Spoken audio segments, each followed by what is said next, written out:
On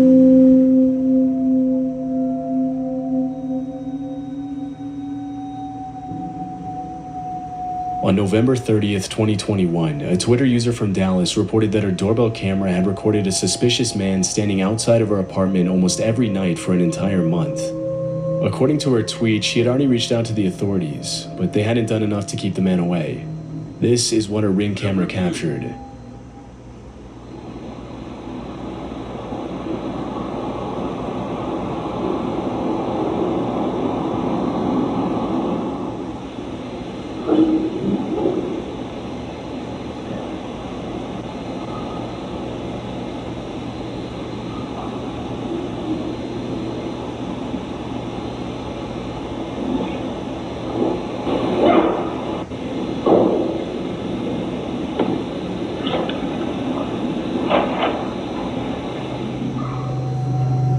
In most of the clips, the man can be seen standing eerily still outside of the woman's apartment, possibly waiting for her to come outside. At one point in the video, the man can be heard talking, but his words are difficult to make out.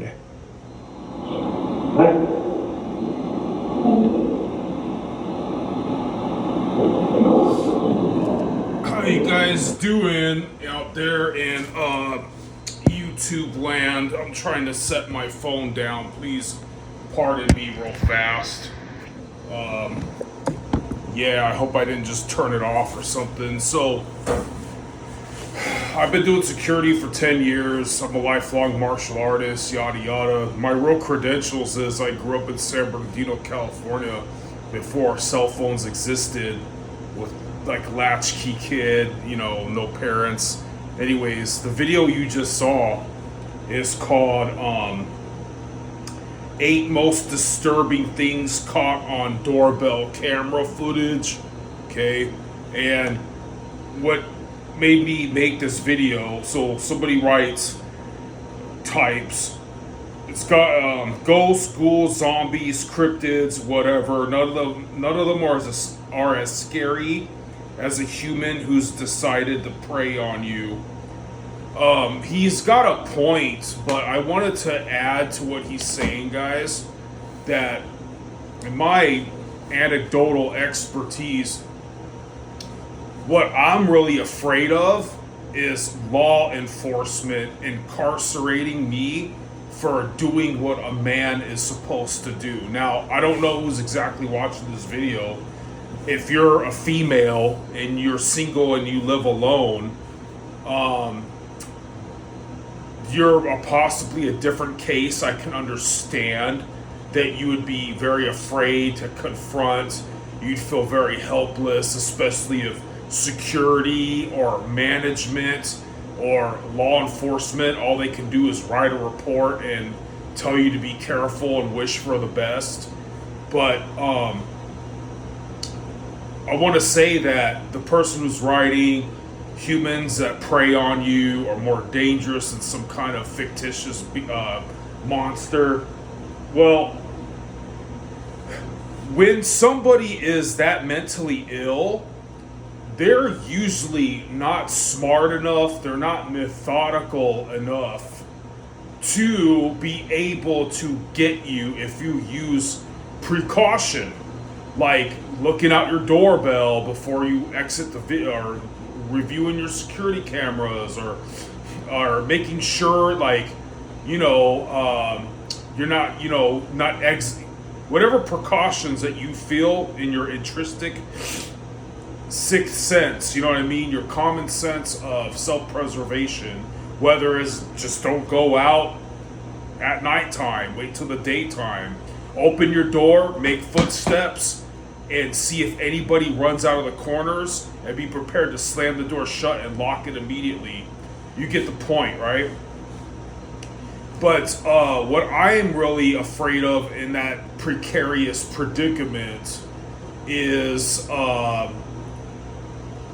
being a man and getting in trouble for it. So if you watch the video more and more, it takes eventually the woman putting her foot down and making sure people get involved, because she just, you know, she had to really go out of her way to get people's attention to do something about it, right? So, I mean, honestly, if I was somebody's boyfriend in that predicament and I saw that guy like that, I would, in the police weren't doing anything about it. I mean, honestly, I believe in righteous retribution by your own hand, but we live in a day and age where you have to be a fucking bitch. So, or you go to prison for being a fucking man. So, if whatever I had, 9mm, a hunting knife, a tactical fly swatter, my instincts, and I don't mean to flex and brag, I'd be looking, like, because again, what I'm iterating, guys, is this guy is not methodical enough. He's obviously incriminating himself. He's not planning this out right. His mind is not all there. He's banking on the woman coming out, being vulnerable, and then God knows what he's gonna do. Some Night Stalker shit, right? Some serial killer shit, right? That's apparent. That's evident. But people who are really gonna prey on you, like the comment the guy left that humans are more scary than monsters and fictitious zombies or whatever, that if they have their heart set on doing you bad, you gotta be very careful. And that's true, but that guy is a mentally ill, insane idiot. Because if someone really wants to get you, they're gonna act like a pizza delivery guy, a freaking salesman. They're gonna, more than that, excuse me, they're gonna act like they're some kind of like person that was coming to fix your plumbing. Like, I know the apartment manager and you have a gas leak and I'm here to fix it. They're gonna swindle you. They're gonna seek to fool you. They're gonna seek to ambush you. They're not gonna just put themselves out there like that guy and incriminate themselves with suspicious presence. Do you know what I mean?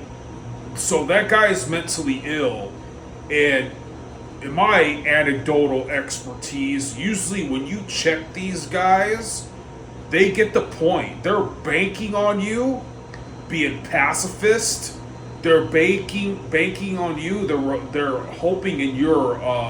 They're relying on your passivity, like your obliviousness, your ignorance, your naive trusting, your gullibility.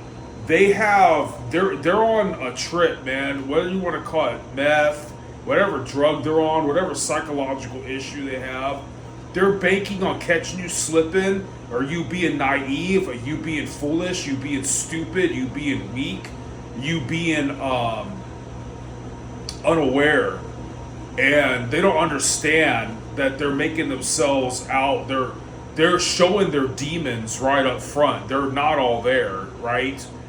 So, if I was somebody's boyfriend in that predicament, I would just like creep by the door with whatever weapon I had in my hand, and all of a sudden when he got close to the door or he's staring out of nowhere, I would just explode out. What the fuck are you doing, you fucking piece of shit, motherfucking crack baby? Fuck you! Like, I would just, and I'm a relatively big dude.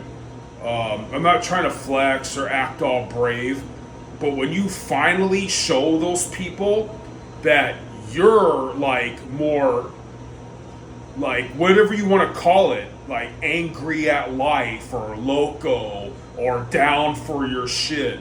These people, they're too stupid to understand that society is ignoring their crazy, because we live in a day and age where someone's like talking to themselves, someone's like showing mental incompetence, or for lack of a better word, retardism, or some kind of mental illness.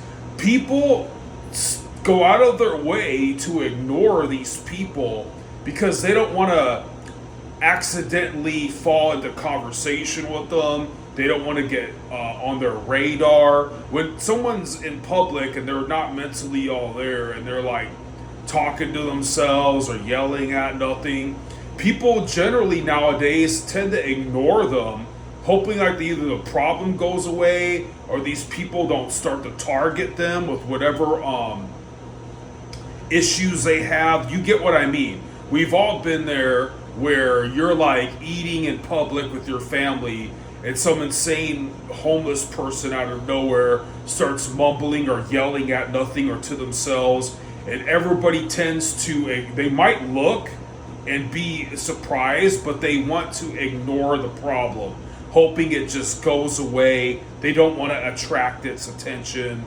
So these mentally insane people, they really think that they have an advantage on you, that you're just some like kind of robotic, naive, oblivious person, and that they could just lurk in the shadows and bank on your stupidity. Do you understand what I mean? And some of these people, if they have any kind of inner dialogue or any kind of like any kind of somewhat coherent inner dialogue with themselves, they think that everybody else is, for lack of a better terminology, a happy-go-lucky, privileged son of a bitch, and they have some kind of right to prey upon you. They justified it in their mind because they're down on their luck, or life is against them, God is against them, you are rejecting them, or you have something that they're jealous of or they want. You know what I mean? Like, so they're banking on people shrinking in fear. They might like to be scary. They might like the intimidating aura they put out. So they're banking on people being naive and passivity.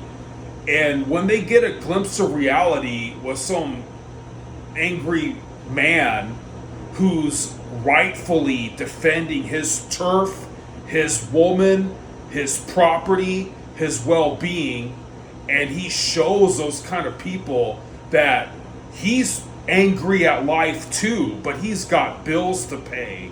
He's gone through problems too, but he's not about to be a sucker and let this person take what he has. That he also has the same kind of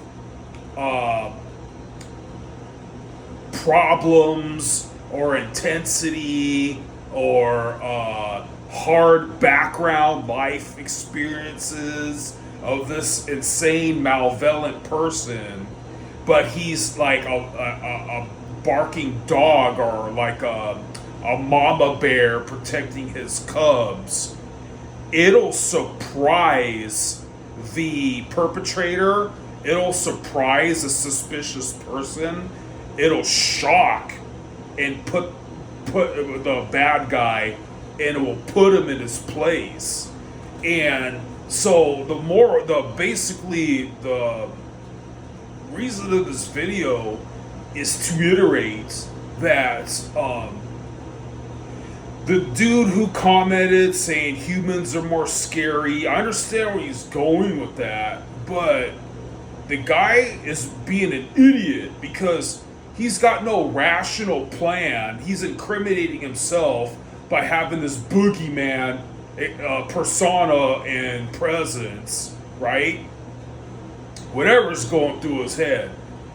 But he doesn't have the mental wherewithal and coherent ability to organize a plan to try to trap you and bait you. Like, again, going and buying a clipboard and a construction vest and try to say that, oh, apartment management sent me to fix a gas leak, or hey, I'm a shoe salesman of Avon Temu, and I got these fuzzy bunny slippers that I think you might like.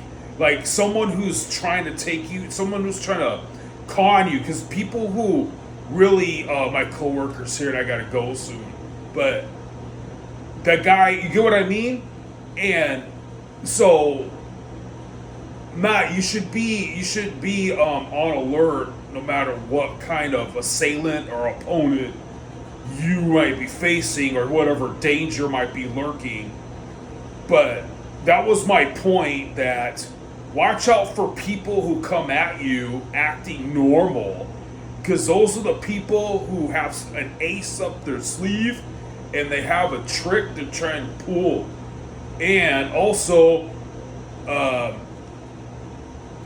remember to fight for your rights, because let's say your boyfriend or if you're a man, you know, if management isn't taking this seriously, if police are just going to write a report, I understand they can't just sit there all day. They have to patrol. I'm not trying to denigrate police, and security is probably making minimum wage, and he's like, yeah, whatever, man. I just can't wait to go home and eat $5 pizza. You shouldn't have to worry, stress out, have another burden on your mind other than making money and trying to get through life. So you should be able to squash that problem right where it freaking stands. But I'm more afraid of when you open that door and you're like, motherfucker, blah, blah, blah. He's prepared or insane enough to go to war with you. And if you get I guarantee you're going to get the better of him. Whether you get slashed, whether you gotta go to the hospital too, you're a man and you're in the right, and nature and God is on your side. You will fuck that guy up. But then the prosecutor, the fucking cuck ass laws that we can't be men anymore, are gonna try to say that you antagonized the problem and you went looking for trouble and shit like that. Do you understand what I'm fucking saying, guys? I feel like it's useless to do martial arts, to have the Second Amendment, and fucking work out at the gym, because we live in a day and age where you can't even fucking practice manhood. I can't relay to you how many times I've fucking seen this situation, and you get the point, man. So my philosophy is like this, man. You remember muskets? You don't remember, I mean, like in history, bullets used to only have, guns used to only have one bullet at a time. A honeybee, if it stings you, it just tore a piece of its ass off and it's gonna die. A kamikaze pilot in World War II, they crash and burn into you and they die. Don't you feel like as a man nowadays, all these bitch ass fucking laws that handicap you for being a fucking real man? It's like you're a musket, you're a kamikaze, you're a honeybee gonna lose a part of its ass, because if someone fucked with your wife, if someone, God forbid, fucked with your daughters, and you had the righteous retributive right, you gotta like sacrifice your freedom to go fuck him up, because nobody wanted to listen, and you're not allowed to take shit in your own hands, and now you lose your job, your chick, and your kids, they lose a dad. You gotta do 20 fucking years. Before I go, there's this dude, he was the Ultimate Fighting Champion of UFC, his name was Cain Velasquez. Some daycare piece of shit who is already a fucking a piece of shit and had a record, touched this kid, and he went after this motherfucker with a shotgun, who got released out of incarceration about that shit after 2 fucking days, and he took the law in his own hands like a real man, and now he's like facing 20 fucking years, dude. You're not allowed to be a fucking man, and the moral of this fucking story is to remind you that we need to push back and all unite together to be like, no, fuck you. That whoever the fuck was being a man, he should be fucking freed. You get what I mean? We need to change the fucking times and laws. And it was also to let you know, Always be on alert, because real dangerous people, they come at you like an angel. They come at you like a friend. And insane ass people like that, they just need to be put in their place, so they ain't got a plot. So you don't have to worry about getting got. As long as you are allowed to be a man and squash that problem right where it fucking stands. God bless and be safe.